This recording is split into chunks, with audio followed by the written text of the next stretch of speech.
Hola, hola, buenas tardes, mi nombre es Diana Herrera y en el día de hoy estoy aquí porque quiero hablarles un poco acerca de la tragedia griega y cuál es su trascendencia y su importancia en la literatura del siglo XX.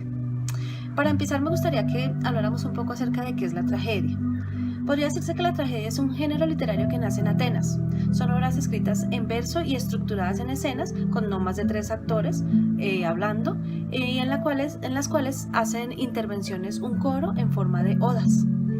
Sus orígenes se remontan a los rituales de sacrificio en que se ofrecían animales al dios llamado Dionisios para obtener buena cosecha y buena caza. Estas fiestas eran conocidas como grandes dionisíacas y tenían lugar en la primavera. Allí es donde tiene su origen la tragedia, con himnos corales llamados ditirambos, que no solo alababan al dios, sino que contaban una historia relacionada con su vida. En estos rituales surge con el tiempo un actor en diálogo con el coro, que se encontraba frente al coro y empezaba a separarse en un canto, el coro en su canto colectivo, y luego se daba paso a la palabra del primer actor. Esta tragedia es cuando hablamos de tragedia griega, es muy importante la noción de destino. Esquilo es el gran creador de la tragedia. Incluyó 2 personajes. El primero y un segundo personaje llamado Deuteragonista. Aquí los personajes entran en conflicto y luego se da la resolución del mismo. Así podría decirse que la tragedia se divide en 3 partes. Una primera parte sería anagnórisis, que es cuando el protagonista se da cuenta de su falta. Peripeteia se presenta un cambio de fortuna, es decir, la situación inicial cambia. Y una tercera parte que se conoce como catarsis, que es la resolución del conflicto. La tragedia en la sociedad griega es muy importante porque nace justo en el nacimiento de la democracia. Es producto de la transformación del orden social que se centra en el funcionamiento de la polis y que crea un nuevo orden de significantes que les permite construir una sociedad más democrática. La importancia de la tragedia tiene que ver con que en ella se plasman ideas que se perfilaron en el nuevo imaginario social. La idea de unir a los ciudadanos en torno a creencias de justicia, de igualdad, de libertad, es decir, los temas básicos de la democracia. Por eso es tan importante la tragedia griega. En ella se trabajan todos los temas que interesan a la ciudad libre, como lo mencioné anteriormente, la justicia, las víctimas de la guerra, la voz del vencido, el crimen, la culpa y el castigo, los límites del poder. Todos estos colaboran en el crecimiento de la conciencia personal y social del ciudadano, que es, como sabemos, algo básico de un sistema democrático. Bueno, y una de las tragedias griegas que más me llama la atención y que decidí escoger para hablar, para analizar, es Antígona de Sófocles. Esta historia parte desde el momento en que Edipo es desterrado. Dos de sus hijos, Eteocles y Polínices, se alternan en el mando de la ciudad cada uno un año. Comienza el turno de Eteocles, pero luego se niega a traspasar el trono a su hermano como debía ser. Al ver esto, Polínices acude a la vecina ciudad de Argos para buscar apoyo. Y así lidera la expedición de los 7 contra Tebas, que es otra tragedia, para derrocar a su hermano. En esta lucha, Eteocles y Polínice mueren en la batalla y se proclama rey Creonte, hermano de Yocasta. El nuevo rey decide darle honorable funeral a Eteocles por ser, digámoslo, como cercano o seguidor de su reinado. Mientras que a Polínice, por considerarlo un traidor, ordena que dejen el cuerpo sobre la tierra en el lugar donde había caído para que lo devoraran los animales, los pájaros, pues cualquier animal que llegara. Antígona, otra de las hijas de Edipo Rey, decide recogerlo, embalsamarlo y enterrarlo porque pues para ella tanto Eteocles como Polínices son sus hermanos. Para Creonte esto es un delito porque Creonte dice que nadie puede enterrar a Polínice y decide condenar a nuestra protagonista, a Antígona, decide enterrarla viva en el panteón familiar. Antígona se siente muy orgullosa de lo que hizo y decide que sí, que es el momento de reunirse con su hermano muerto, con su papá. Entonces decide colgarse en la tumba de Polínice, en la tumba que le fue dada por Creonte. Y Hermón, un hijo de Creonte, triste al ver a su amada muerta, decide suicidarse. Básicamente este es digámoslo, como el cuerpo de la tragedia que quiero analizar en el día de hoy, Antígona. Entonces, tanto en Antígona como en la hojarasca vemos ese compromiso con el entierro del muerto, ese querer enterrar a su muerto, a su familiar, esa necesidad de darle un lugar que guarde su cuerpo, un lugar al que se pueda visitar, al que se pueda llorar, y esa tranquilidad de saber dónde descansa los restos del familiar. En el caso de Antígona, de Sófocles, ella es a su hermano Polínices a quien ella quiere enterrar y por el cual lucha y por el cual tiene el compromiso y esa fuerza de luchar en contra de la prohibición. En el caso de la hojarasca, tiene que ver con ese compromiso hecho por el coronel de la historia ante el doctor francés, cuando en algún momento, leyendo la historia, en algún accidente, el doctor francés, el coronel tuvo un accidente con su pierna, y el doctor francés, cuando el coronel le da las gracias, le dice: usted no me debe nada, coronel, pero sí quiero que me haga un favor. Écheme encima un poco de tierra cuando amanezca tieso. Es lo único que necesito para que no me coman los gallinazos.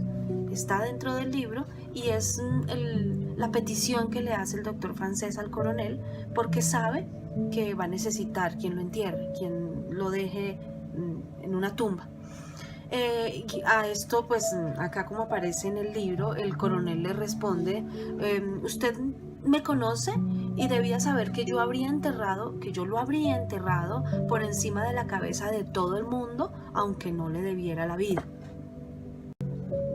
Entonces, en este orden de ideas, tanto en la hojarasca como en Antígona, todo gira sobre el deseo de cumplir un derecho humano, como es el ser enterrado, el quitar, como vemos en Antígona, por lo que más ella sufre es por salvar el cuerpo de ser devorado por las aves o por los dientes de los chacales.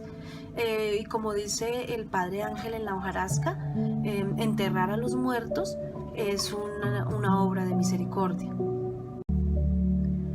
Como les digo, es evidente la relación que existe entre estas dos historias elegidas en el día de hoy.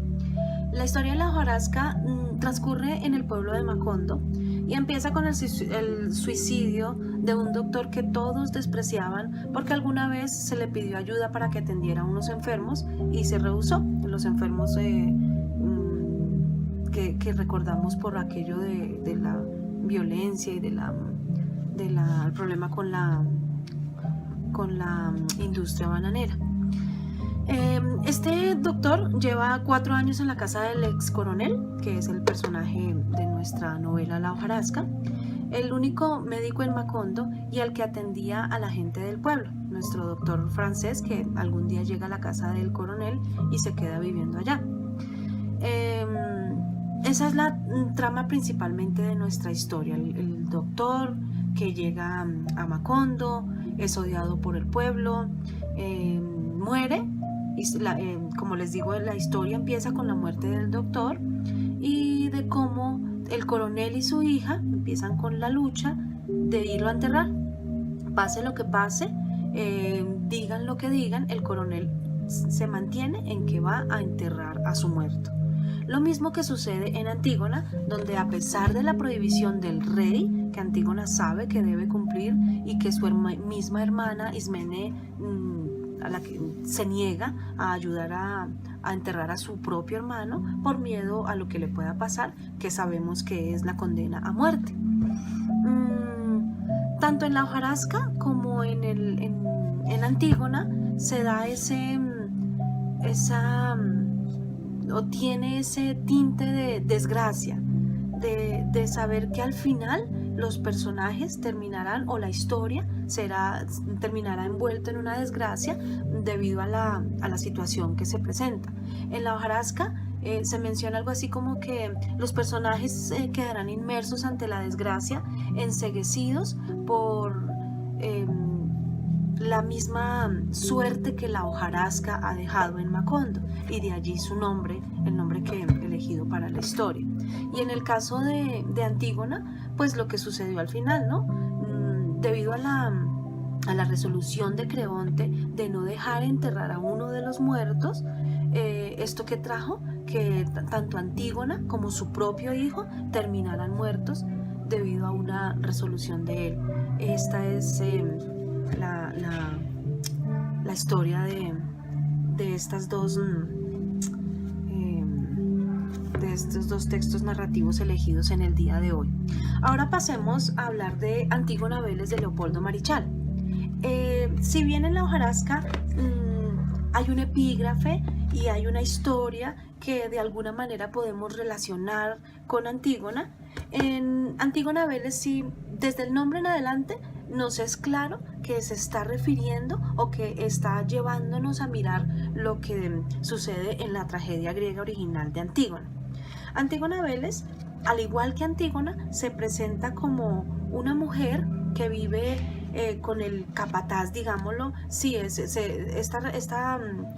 historia sucede en la Pampa Argentina, donde dos hermanos se asesinan entre sí por peleas, y uno de los hermanos es enterrado por el capataz, el hombre, digamos, que manda en estas tierras, que es quien quedó a cargo a raíz de la muerte del padre de los 4 hijos, 2 hombres y 2 mujeres. Ahí vamos mirando toda la relación y todo el parecido que tienen las dos historias.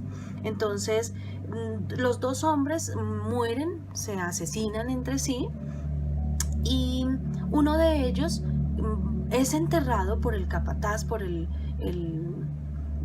digámoslo, el protagonista, el señor, digámoslo, comparémoslo con el rey Creonte, es enterrado por él, mientras que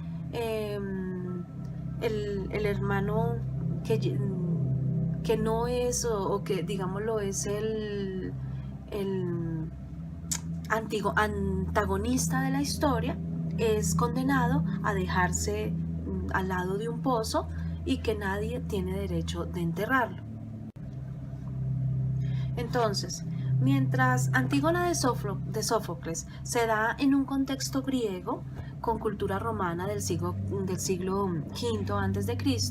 Antígona Vélez es una obra escrita por, como ya les mencioné, el escritor Leopoldo Marichal en el siglo XX, situada en los horizontes rurales de la Pampa Argentina, en una época conocida como Conquista del Desierto, que fue un tiempo en el que la campaña militar llevada a cabo por el gobierno pretendía obtener el dominio territorial de la Pampa y la Patagonia Oriental, que hasta entonces estaba bajo el control indígena. En similitud con Antígona de Sófocles, Antígona Vélez defiende el honor de su hermano Ignacio, quien había muerto junto a su otro hermano Martín, como ya les había mencionado, en una pelea entre ambos, ya que Ignacio había decidido formar parte de los indígenas. Esto era algo vergonzoso para la época. Facundo Galván, el Creonte de nuestra historia más reciente, digámoslo, era quien gobernaba las tierras pampeanas y el que decidió no enterrar a Ignacio por traidor. Antígona, tal como sucede en la obra de Sófocles, se niega y lo entierra por su cuenta. Al enterarse nuestro Facundo Galván, la castiga a enviarla montada sobre un caballo por la pradera para que los indios la maten con sus lanzas. Entonces vemos la relación de los dos textos. En tanto Antígona como el hijo de Facundo Galván mueren, bueno, no lo había mencionado anteriormente, pero al igual que en Antígona de Sófocles, el hijo de Facundo Galván está enamorado de la protagonista de Antígona y decide ir tras de ella para que ella no muera, y ambos resultan muertos por las lanzas de los indígenas. A raíz, esta es la desgracia que se desenlaza a raíz de todo lo que sucede con sus dos hermanos.